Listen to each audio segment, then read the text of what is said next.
box. Climb into your heart on twisted. Cowboys swings, makes a nice play, deep left center field. Mullins looks up, and it's out of here. Good morning, Mets family. How we feeling today? We're feeling good? Last night, the New York Mets handled business against the Philadelphia Phillies, and we knew coming into it wasn't going to be an easy game. It was not going to be easy whatsoever. Zach Wheeler is dominant. Zach Wheeler is that dude, right? When he was with the Mets, I always knew if he could stay healthy, he would be one of the top best pitchers in baseball. And you saw some of that in 2019, his last season with the Mets. And now he's with the Phillies, signed an extension with the Phillies, and he's going to be there for the foreseeable future, probably end his career with them, which is good. Congratulations to him. But the Mets took care of business, and they need to do the same thing Wednesday night against Chris Sale. We're going to get into the Braves a little bit later, but I just want to let everybody know the phone lines are open. The voicemail line is open. So hit the number. You already know it. 347-829-4326. Call that number. Let us know how you feel about the Mets. Let us know your excitement. The vibes were immaculate this entire weekend. Brandon Nimmo called for the fans to come out. The fans came out and then some.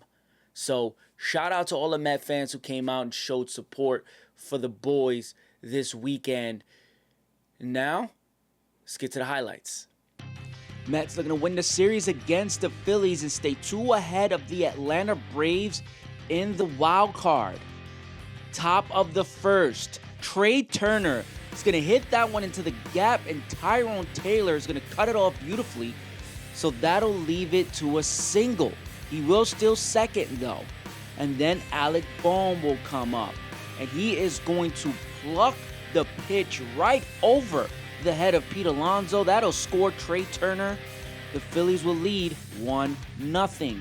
Bottom second, Mark Vientos hits the gap, and he will stretch that one into the double.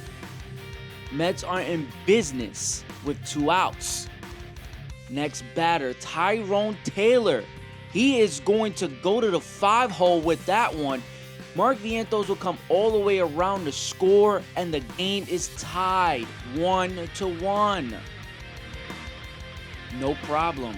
Brandon Nimmo, bottom 6, asks the fans to come, and he will deliver. Gives the Mets the lead 2-1. Brandon Nimmo absolutely feeling it. Top of the ninth, Edwin Diaz pitching to Cody Clemens. 2-1 New York. Swing and a miss. Mets win the game 2-1.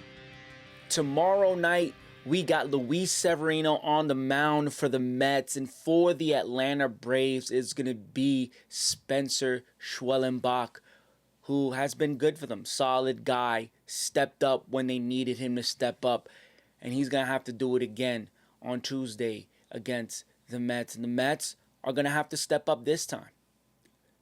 Last I heard, this is exactly the same situation the Mets were in 2022. Now, it's a little bit different because the Mets knew in 2022 that if they lost the division to the Braves, then the Braves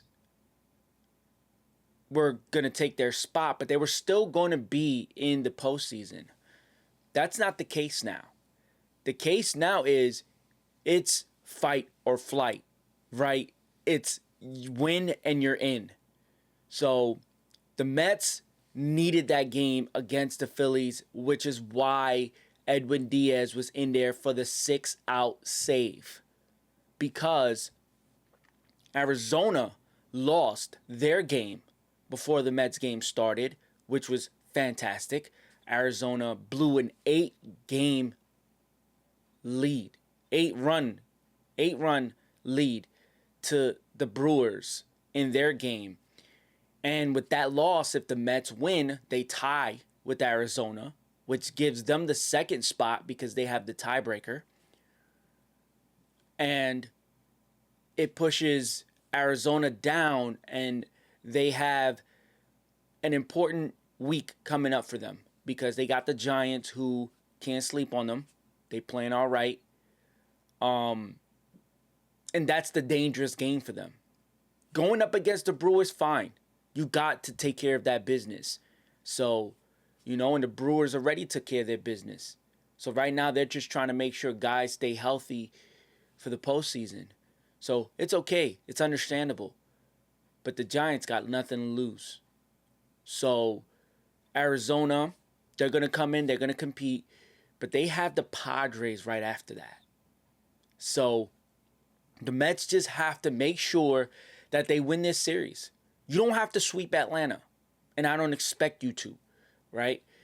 And I love the fact that it's you get Chris Sale once, so you got to handle your business against the guys you need to handle your business against. But we can beat Chris Sale. We faced Chris Sale before, and we've put some runs up against him before. Not a lot, but, we just have to do what we did against Zach Wheeler. Compete. Go toe-to-toe, blow for blow, and nose-to-nose with the Atlanta Braves in these 3 games.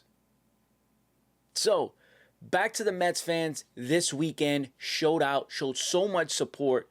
Brandon Nimmo asked for it. The fans came out. And I just want to give a round of applause to all the fans who showed out and did what they needed to do as fans of this Mets team.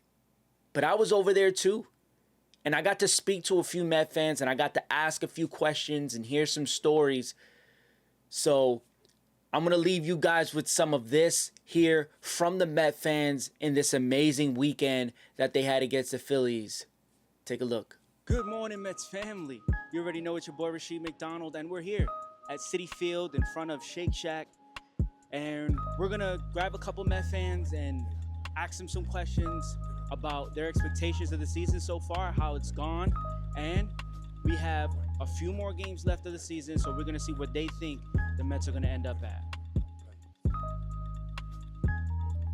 Definitely not. There was that meeting with Scherzer, and they said that we weren't going to compete this year, and so everyone went into the year with low expectations. We went, I think, 0-5 to start, so to get here is great. No. Season started 0-5. I thought we were going to suck. Literally, season was over. I canceled the season. Shout out KFC Barstool. I thought the season was over. To be where we're at right now, who would have thought? You want to make the playoffs this year, but to be sell out in a playoff game, this is all you can ask for.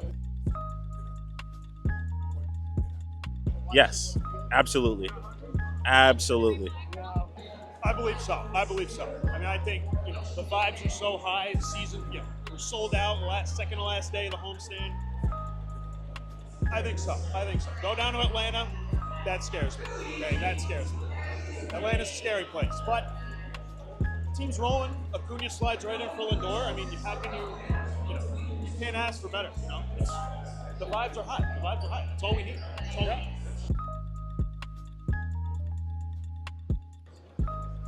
It depends on how we do, honestly. I think if we win the stretch down the line, I think we'll re-sign him.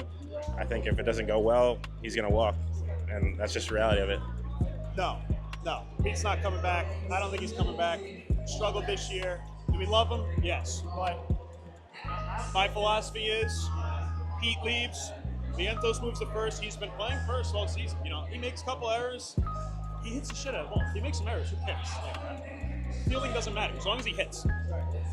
Vientos moves to first. Acuna goes to second. Lindor at third. Mauricio comes back. Remember him? 7-foot-tall monster. Just hits bombs. Move him to third. Outfield we'll worry about. But, I think Pete goes. I don't think he stays. All right, Met fans, that'll do it for your boy Rasheed McDonald. I'm going to go enjoy the game. You already know the vibes.